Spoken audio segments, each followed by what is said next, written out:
Hjertelig velkommen til jer, der er kommet ind her.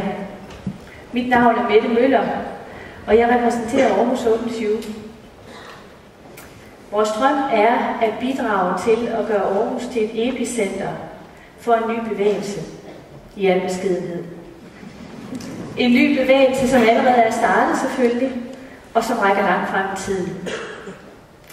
Bevægelsen skal åbne for, at vi bliver mere lyttende over for fremtiden, og at vi kan søge mere kreativitet og bæredygtighed i de løsninger og beslutninger, som vi træffer.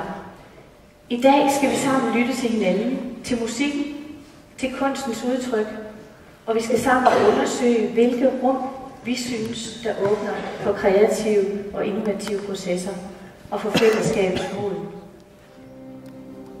Med store undrende øjne går jeg, hvor anemonerne lyser hvidt, og midt i forårets lysvæld står jeg og ser mod himlen og spørger blidt.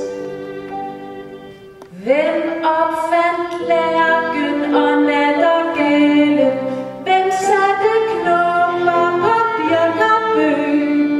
Og hvem bestemte netop svalen skulle være svale og gøen gø?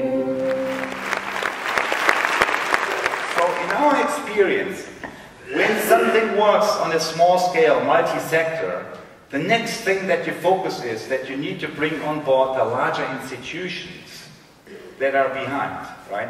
And for that you need kind of capacity building mechanisms. So prepare for that already before so that you can broaden and deepen the impact of into the mainstream of the organization you're working with. And then 10, create supporting infrastructures for your capacity to access the source.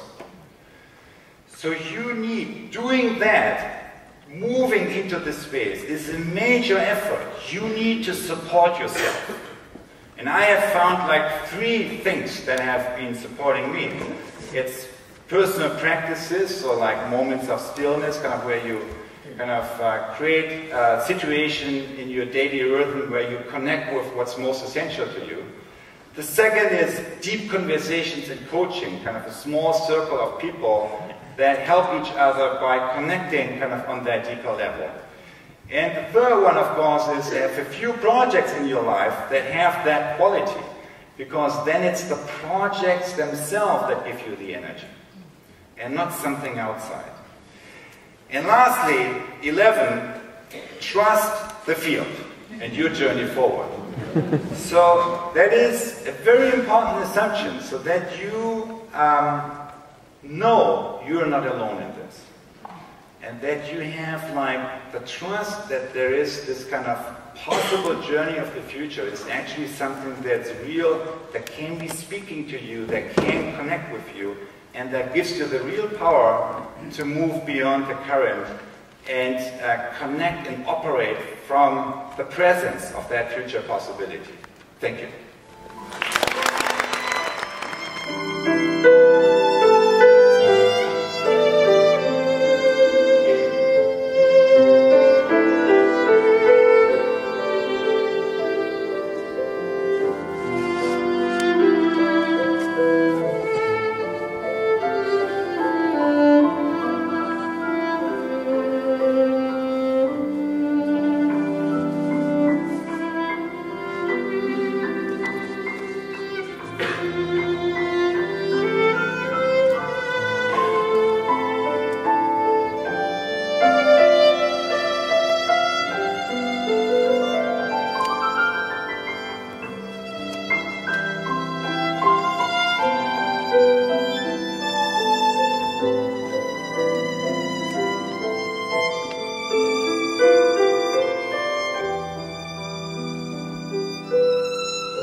der har været en lang diskussion med kan man sige, reformpædagogikken på den ene side, og så noget New Public Management inspireret tankesæt på den anden.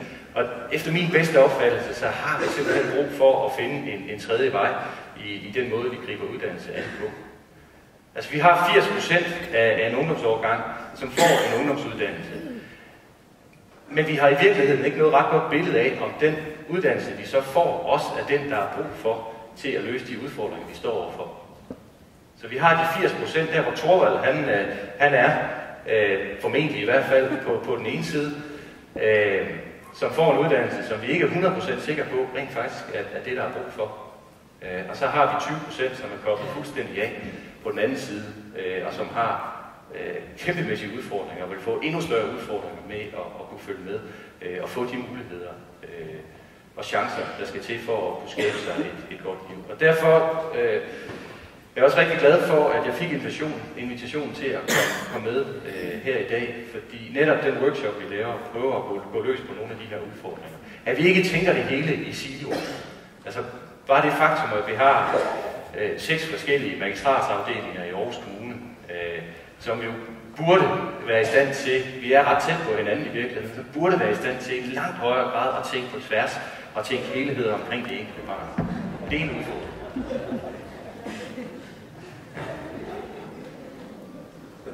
Et problem, det er noget, vi skubber foran os fra fremtiden, og mange problemer er blevet en vane. Og det er jo derfor, der i en af de artikler, der var forud for den her konference, var en artikel med overskriften "Vi slip på vanerne, hvis vi tør".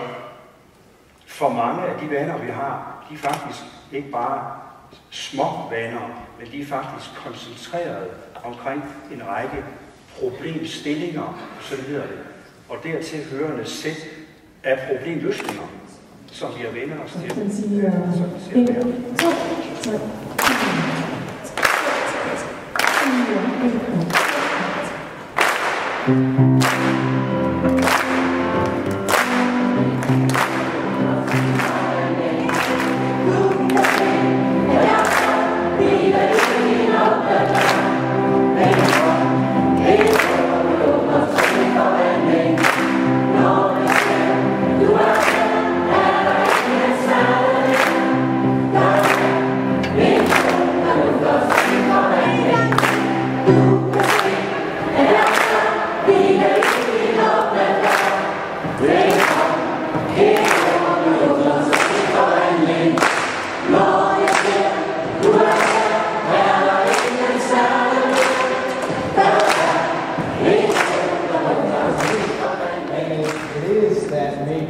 Each of us, out of this day, takes a seed, right? Out of which, maybe one thing is, so one thing I commit to myself, kind of, it's not a million things, it's one thing I take out of this day and maybe put into practice. And that we all kind of, in terms of the bigger initiatives that are already in the taking, try to collaborate. And I also want to thank the board, the people who pulled together to make this happen, because we know that